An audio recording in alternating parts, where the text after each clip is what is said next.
दोस्तों, अंतरिक्ष में रॉकेट जाता कैसे है और अंतरिक्ष में जाने के बाद उस रॉकेट का क्या होता है? क्या वो वापस पृथ्वी पर आ गिरता है और ये रॉकेट ऊपर की तरफ सीधा ही क्यों जाता है? रॉकेट के अंदर ऐसा क्या होता है? तो चलिए आज की इस वीडियो में इन सभी सवालों का जवाब हम जानने वाले हैं। दोस्तों, सबसे पहले जानते हैं आखिर ये रॉकेट होता क्या है। रॉकेट का मतलब एक तरह का इंजन होता है। इसका मतलब ऐसा यान भी होता है जो इस इंजन का इस्तेमाल करता है अंतरिक्ष में भेजे जाने वाली मिसाइल, अंतरिक्ष यान या किसी विमान को पृथ्वी के गुरुत्वाकर्षण क्षेत्र से उठाने के लिए। और रॉकेट का इंजन जरूरी होता है। जेट इंजन की तुलना में रॉकेट का इंजन थोड़ा डिफरेंट होता है। जेट का इंजन वायुमंडल से ऑक्सीजन लेकर अपने काम को करता है, जबकि रॉकेट इंजन इसके विपरीत अपने साथ हर वह चीज लेकर चलता है जिन चीजों की उसे आवश्यकता होती है। रॉकेट इंजन इस केस में भी अपना कार्य करता है जहां पर हवा नहीं होती है। दोस्तों, रॉकेट के इंजन दो तरह के होते हैं। कुछ इंजन तरल ईंधन का इस्तेमाल करते हैं। इस स्पेस शटल और वेटर के मुख्य इंजन तरल ईंधन का उपयोग करते हैं। अन्य रॉकेट इंजन में ठोस ईंधन का उपयोग किया जाता है। इस स्पेस शटल के किनारे में दो सफेद ठोस रॉकेट बूस्टर्स होते हैं, वह भी ठोस ईंधन का इस्तेमाल करते हैं। दोस्तों, आखिर रॉकेट का इंजन काम कैसे करता है? बेसिकली रॉकेट इंजन भी अन्य इंजनों की तरह काम करता है।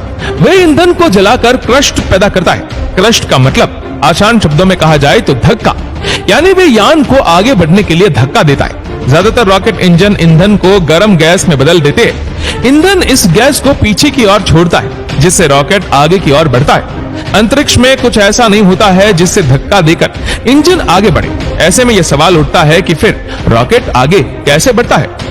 दोस्तों, रॉकेट न्यूटन की गति के थर्ड लॉ के आधार पर वर्क करता है। यह नियम कहता है कि हर क्रिया के बराबर और विपरीत दिशा में प्रतिक्रिया होती है। रॉकेट का इंजन गैस को बाहर की ओर धक्का देता है। इस प्रक्रिया में गैस भी बराबर ताकत से आगे की ओर रॉकेट को धक्का देती है। इससे रॉकेट आगे की ओर बढ़ता है। क्या आपने देखा है कि अगर आप हवा को एक गुब्बारे से बाहर जाने दें तो क्या होता है? हवा एक तरफ आती है और गुब्बारा विपरीत दिशा में चलता है। रॉकेट उसी तरह से काम करते हैं। तेज गति से इंजन की नोक से निकलने वाली निकास गैस से रॉकेट को आगे की ओर बढ़ाती है।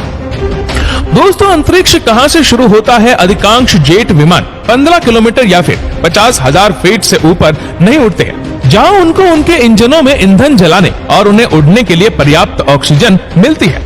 लेकिन ये अंतरिक्ष शुरुआत के आसपास कहीं नहीं है। अंतरिक्ष को आमतौर पर पृथ्वी से लगभग 100 किलोमीटर की ऊंचाई पर शुरू होने के रूप में परिभाषित किया जाता है। एक मनमाना बिंदु, जिसे कभी कभी कर्मन लाइन के नाम से भी जाना जाता है। किसी भी रॉकेट को पृथ्वी के गुरुत्वाकर्षण क्षेत्र से बाहर निकालने के लिए 1 सेकंड में 11.2 किलोमीटर की स्पीड हासिल करनी पड़ती है। इतनी स्पीड को हासिल करने के लिए रॉकेट बहुत ही तेजी से ईंधन जलाते हैं। एक अंतरिक्ष रॉकेट के अलग अलग भाग होते हैं: इंजन, ईंधन टैंक और कोई बाहरी रॉकेट बूस्टर। एक रॉकेट का सबसे बड़ा और यकीनन सबसे दिलचस्प हिस्सा रॉकेट का इंजन होता है। इंजन जो उसे आकाश में पहुंचाता है। जैसा कि हमने पहले ही कहा था, रॉकेट जेट विमानों और पृथ्वी पर काम करने वाले अन्य ईंधन से चलने वाले वाहन से भिन्न होते हैं, क्योंकि उन्हें अपनी ऑक्सीजन की आपूर्ति करनी होती है। आधुनिक अंतरिक्ष रॉकेटों में एक तरल ईंधन जैसे तरल हाइड्रोजन और तरल ऑक्सीजन द्वारा संचालित मुख्य इंजन होते हैं, जिन्हें विशाल टैंकों से पंप किया जाता है। ईंधन, जिसे प्रोपेलेंट भी कहा जाता है, और ऑक्सीजन, जिसे ऑक्सीडाइजर कहा जाता है, वो कम तापमान और उच्च दबाव में संग्रहित किया जाता है।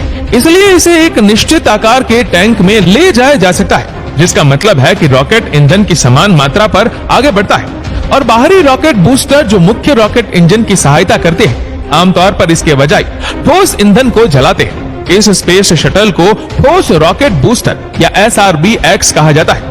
बिल्कुल इसी कारण से वे बड़े अंतर महाद्वीपीय बैलिस्टिक मिसाइलों की तरह अधिक काम करते हैं, जो ठोस ईंधन को भी जलाते हैं।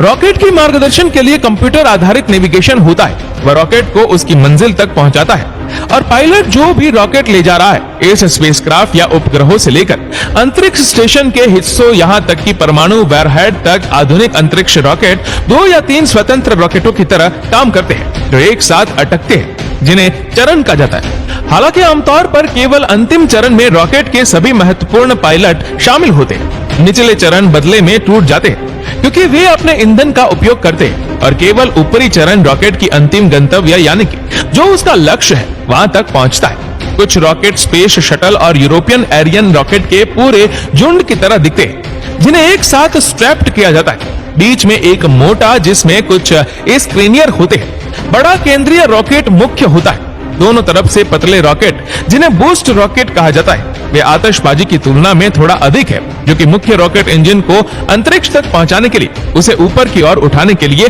बूस्ट करते हैं। दोस्तों, अधिकांश रॉकेट 2 या 3 चरणों से बने होते हैं। जब एक चरण अपने सभी ईंधन का उपयोग कर लेता है तो उसे मेन रॉकेट से अलग कर दिया जाता है। जो भाग पृथ्वी के वायुमंडल में जलकर भस्म हो जाता है या फिर पृथ्वी पर आ गिरता है, ये तब वापस गिरता है, आमतौर पर समुद्र में और आबादी वाले क्षेत्रों से दूर या वायुमंडल में जल जाता है। ऐतिहासिक रूप से रॉकेट के अधिकांश हिस्सों को पृथ्वी पर वापस गिरने और वायुमंडल में जलने के लिए छोड़ दिया जाता है। लेकिन 1980 के दशक में नासा के स्पेस शटल के साथ शुरू होने के बाद इंजीनियरों ने रॉकेट के पुर्जों को डिजाइन किया, जिन्हें वापस ला करके उनका वापस से उपयोग किया जा सकता है। जितना अधिक एक रॉकेट के पुर्जों का पुनः उपयोग किया जा सकता है, उतना ही सस्ता रॉकेट लॉन्च हो सकता है और पैसों की बचत हो सकती है। दोस्तों, रॉकेट एकदम सीधा ऊपर जाता है, जबकि प्लेन ऊपर जाने के लिए अपने रनवे पर दौड़ लगाकर जाता है। ऐसा क्यों होता है? चलिए इसका भी जवाब आपको ढूंढ कर दे देते हैं। दोस्तों, किसी भी विमान को ऊपर उठाने के लिए धक्के की जरूरत पड़ती है। एरोप्लेन पक्षियों और उड़ने वाले कीट के पंखों से जब हवा टकराती है तो इस हवा को पंखों से पीछे ठेलकर वे ऊपर उड़ते हैं। रॉकेट में पंख नहीं होते और इसीलिए उन्हें ऊपर उठने के लिए जरूरी धक्का उनके इंजन से ही मिलता है। प्लेन ज्यादा भारी होता है और उससे ऊपर उठने के लिए हवा को बहुत ही तेज गति से पीछे छोड़ना पड़ता है। इसलिए वे पहले रहने पर कुछ दूर चलकर पंखों से हवा को ठेलने जितना बल प्राप्त करता है। रॉकेट को जमीन पर दौड़ाने और फिर आसमान में धक्का देने के बजाय उसे सीधे हवा में उठा देने का काम इंजन आसानी से कर पाता है। रॉकेट और एरोप्लेन दोनों एक ही सिद्धांत पर काम करते हैं। दोनों गैस को पीछे छोड़ते हैं और उससे उन्हें आगे जाने का धक्का मिलता है। तो दोस्तों, ये तो हो गई रॉकेट के जलने और अंतरिक्ष में जाने की बात। अब आखिर सबसे पहले रॉकेट का आविष्कार कब और कहां हुआ था? ऐसा माना जाता है कि 12वीं सदी के आसपास चीन में रॉकेटों का आविष्कार हुआ था। इन ठोस रॉकेटों को आतिशबाजी के लिए इस्तेमाल किया जाता था। युद्ध में सेनाओं द्वारा भी इनका इस्तेमाल किया जाता था। 13वीं सदी में इन रॉकेटों का एशिया और यूरोप में ज्यादातर हिस्सों में आतिशबाजी और युद्ध में इस्तेमाल होने लगा। अगले 600 सालों में लोगों ने बड़े और बेहतर रॉकेटों को विकसित किया। इनमें से ज्यादातर का इस्तेमाल सेनाओं द्वारा किया जाता था। तो दोस्तों, आपको ये वीडियो कैसी लगी हमें नीचे कमेंट करके जरूर बताएगा। और अगर आपको वीडियो अच्छा लगा हो तो इस वीडियो को लाइक करेगा, शेयर करेगा ज्यादा से ज्यादा लोगों तक। और ऐसे ही और भी इंटरेस्टिंग वीडियोस को YouTube पर देखने के लिए सब्सक्राइब करें और बेल आइकन दबाएं, ताकि हमारे हर लेटेस्ट वीडियो की अपडेट आपको मिलेगी सबसे पहले। धन्यवाद।